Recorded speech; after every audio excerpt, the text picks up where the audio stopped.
All right, guys, so this is part 3 of working on my XJ Wagoneer, trying to get it to rev over, before I forget,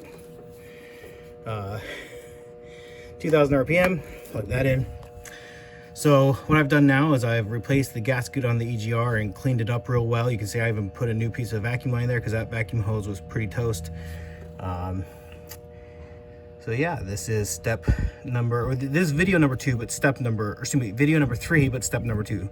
So my last video, I showed that my O2 sensor was unplugged. Now I'm doing the EGR valve. So let's go ahead, have it on a charger because it's been sitting for,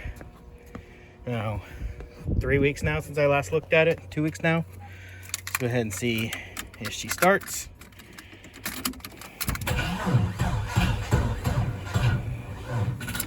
All right, so we're gonna have to give that a few minutes. We'll be back in just a moment after she's had a minute on the charger. And while I'm letting it charge, one thing I also did is I went ahead and checked all these bolts on the intake and exhaust manifolds, and they're all tight. So none of them were loose at all.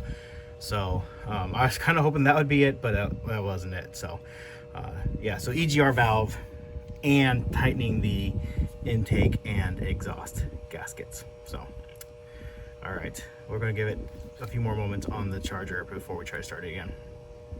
All right, as you can see, she's running. After just a few moments on the charger, starts up great.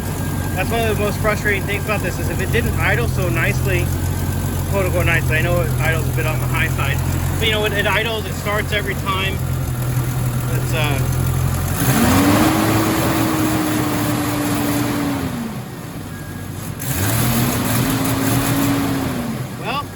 wasn't the EGR valve. That's that. All right, so I think what I'm going to try next is the grounds. I think I'm going to redo those again. I've already done them, but I'll do them again. But yeah, that won't be this video. That'll be another video when I have time another week.